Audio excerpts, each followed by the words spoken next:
This video was made possible by CuriosityStream. Watch for free for 31 days by signing up at curiositystream.com/HAI and using the code HAI.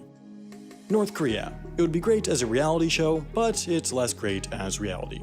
As much as this country likes to pretend that the rest of the world is made up exclusively of brainwashed heathens living in hellscape garbage fire countries, sometimes certain North Koreans, special enough to get a hall pass, need to get out, and sometimes other people go there to experience the dictator Disneyland. Now, there is a train to the DPRK from Russia and China, but honestly, what are trains good for? Other than low-cost, long-distance, time-efficient, economically stimulating, carbon-minimal, socially egalitarian, death-reducing transport? Nothing, because they don't have wings. That's why North Korea has its own extra special, tiny, terrible airline. And here's some boring history, made possible by my declining audience retention statistics. Back in the 50s, the USSR was North Korea's sugar daddy, and so the airline was first established to fly to the eastern bit of the Soviet Union so that people could connect onto Aeroflot services to Moscow.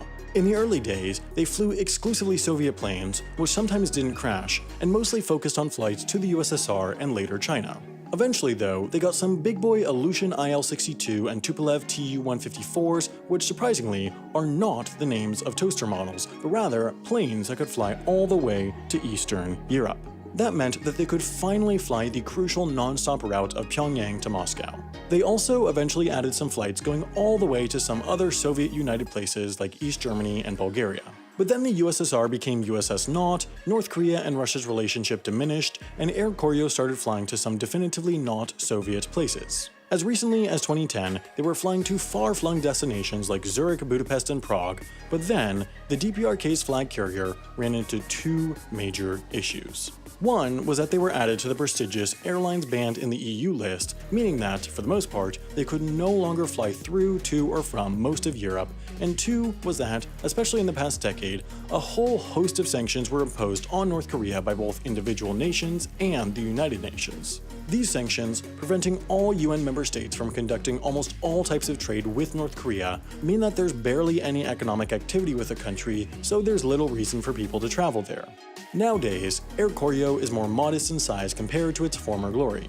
They fly to just 5 destinations: Vladivostok, Shenyang, Beijing, Shanghai, and they just recently started a new route to Macau in August 2019 to allow the small number of North Korean elites to get to this gambling hub for some good old-fashioned sinning.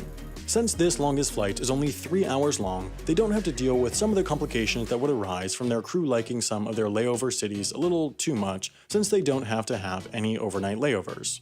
They do, however, have plenty of complications arising from operating from one of the most sanctioned countries on Earth. These sanctions have long prevented them from purchasing Boeing or Airbus planes, so they bought Soviet or Russian-built planes, but then North Korea accidentally pressed the big red "Sanction Me More" button.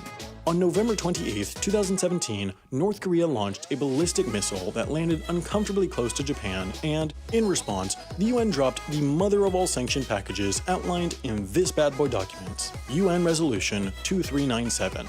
This resolution resolved, among other things, that all UN member states would prohibit the direct or indirect supply, sale, or transfer to the DPRK of all transportation vehicles. It clarifies that this includes everything between HS codes 86 and 89, which are codes used by custom organizations, and if you pull up HS codes 86 through 89, you'll see that that includes, among other things, locomotives, tractors, tanks, baby carriages, buoys, and aircraft. Therefore, since that's a United Nations sanction, that means that North Korea can't buy aircraft from, let me pull up my map, these countries. They could always buy from, like, Kosovo? They're not a UN member. I wonder how their aircraft manufacturing industry is. Not that Kosovo is a country, or not a country, or part of a country, or not part of a country. Just forget I ever mentioned Kosovo. Anyway, what this all means is that Air Koryo can only operate aircraft it had pre-2017, and those were almost all old Russian, Ukrainian, or Soviet planes. UN Resolution 2397 specifically allows the DPRK to buy spare parts for their passenger planes, presumably to be sure they don't fall out of the sky, so that's not an issue, but many of their planes are old and only getting older. That's how time works, so their lack of plane buying ability certainly is becoming more and more of a problem. While plenty of countries regularly violate the sanctions in secret, Russia, It would certainly raise some questions if North Korea just suddenly started flying around as shiny new Russian jets, I'd imagine. UN Resolution 2270 also bans all sales of aviation fuel to the DPRK, but it specifically includes an exemption for fuel used by passenger commercial flights. It does, however, warn its members to only sell the exact amount an aircraft needs to get from, in the example of Russia, Vladivostok to Pyongyang and back to Vladivostok. No more that could sneakily make its way into a military jet, somehow. Perhaps the craziest bit about Air Koryo, though, is that you can book a flight on their website just like any other airline. It's scarily easy.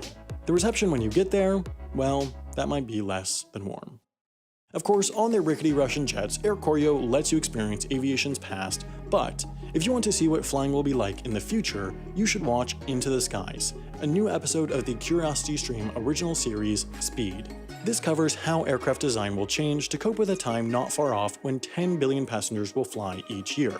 This is just one of more than 2,400 titles that you can watch on desktop, smart TV, iOS, Android, Apple TV, Roku, Chromecast, and more platforms through Curiosity Stream.